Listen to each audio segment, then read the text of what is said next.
Hello दोस्तों, तो केना छी अहाँ सब। अहाँ सबके स्वागत करै छी एक और नया वीडियो में। तो आइ अहाँ सबके देखाबऽ जा रहल छी आलू के दम के सब्जी। हमरा सबके आलू के दम कहै छियै, हमही सब ओना आलू के दम कहै छियै। ओना ई भेल अथी की कहै छै, आलू और मटर के लहसुन प्याज दऽ कऽ सब्जी। तो चलू देखाबै छी। पहिले गरम तेल धऽ लेब, मतलब तेल के गरम हुअ ले धऽ देबै। ओहिके बाद जीर, तेजपत्ता आ सूखल मिरचाइ धऽ देबै। जे मतलब जरऽ लेल कि पकऽ लेल, जे जरै नहि ओहि हिसाबसँ अपन देख लेब। ओहिके बाद कनिक एकरा देख लेबै लारि चारि कऽ, जे जरि रहल हैत तहन ओहिमे अथी धऽ देबै, प्याज टमाटर ईसब धऽ देबै बढ़िआँसँ। ओहिके बाद एकरा सबके गलऽ देबै, लारि चारि कऽ पूरा गलऽ देबै।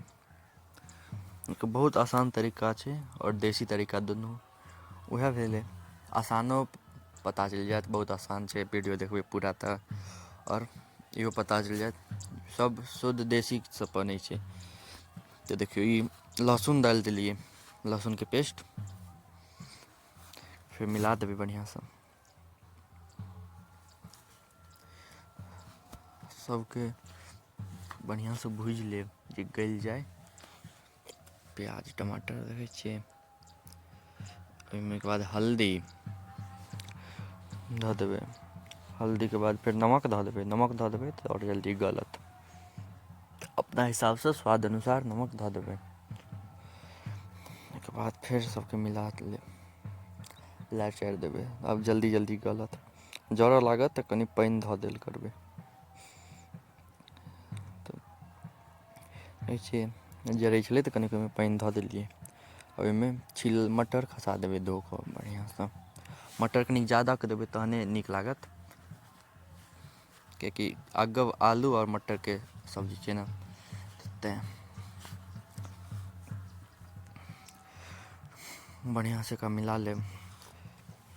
तब ओहिके बाद ई हमर सबके स्पेशल एगो मसाला छै, से हमसब धऽ देलिए। अहाँसब गरम मसाला धऽ देबै। ओहिके बाद मिरचाइके बुकनी, मिरचाइ मसाला, ओहिके बाद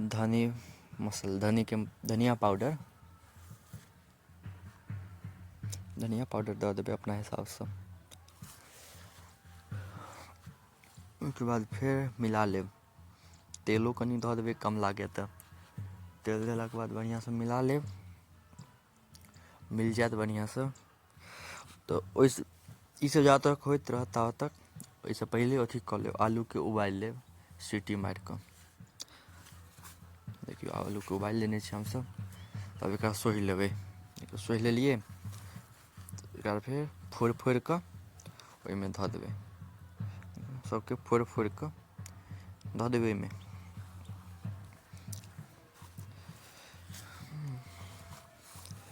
सबके बढ़िआँसँ एकदम बढ़िआँसँ फोड़ि लेब जे खाइमे नीक लागै। एतबो छोट छोट नहि कऽ लेब जे पूरा गलिए जाय, आ एतबो पैघ नहि रहऽ देबै जे खाइमे नीके नहि लागै। तेँ मीडियम हिसाबसँ सबके तोड़ि ताड़ि लेब। तोड़ि कऽ बढ़िआँसँ धऽ देबै। ओहिके बाद फेर मिला देबै। जे बढ़िआँसँ पूरा एकदम मिला देबै जे सबमे चलि जाय मसल्ला सब आलूके तरमे। एहिके बाद ई खाइमे जे नीक लागत भूजल, हम तऽ खेली एक बाटी निकालि कऽ। एहिमे कनिक आओर स्वाद देबऽ लेल एगो आओर मसाला ऐड कऽ देबै, चिकेन मसाला धऽ देबै कनि। चिकेन मसाला एहिमे धऽ दियौ, आओर मजा आबि जायत खाइमे। तऽ देख लिअ बढ़िआँसँ भुजा गेल छै, बढ़िआँसँ भुजि लेब पूरा। ओहिके बाद एहिमे आब पानि खसा देबै, भऽ गेलै। बढ़िआँसँ पूरा भुजि लेब ऊपरसँ नीचाँ तक। बाद ओहिमे पानि खसा देबै अपना हिसाबसँ। हमसब कनि ज्यादा आदमी छलिए, तैओ गाढ़े छलै रस, पातर कहाँ छलै। तऽ बढ़िआँसँ पानि खसा कऽ मिला देलिए। एकरा कनिक देर उबलऽ लेल धऽ देबै आँचेपर, जे अपन उबलि जेतै, कनिक रस जरि जेतै, कनि गाढ़ गाढ़ भऽ जेतै। देखियौ भऽ गेलै कतेक सुन्दर। आ एहिमे चिकेन मसाला कनिक आओर ऊपरसँ खसा देबै। ओहिके बाद धनिया पत्ता खसा देबै। ओहिके बाद निकालि कऽ खाउ, बड्ड नीक लागत खाइमे। देखलिए इएह छलै आलूके दम बनाबऽके आसान तरीका, देसी तरीका। तऽ एतेक देर तक अहाँ सबके देखऽके लेल धन्यवाद। नीक लागै तऽ लाइक कमेंट शेयर सब्सक्राइब कऽ देब। अहाँसब लेल एनाहि हम डेली वीडियो डालैत रहब मिथिला से जुड़ल। तऽ अहाँ सबके देखऽ के लेल धन्यवाद।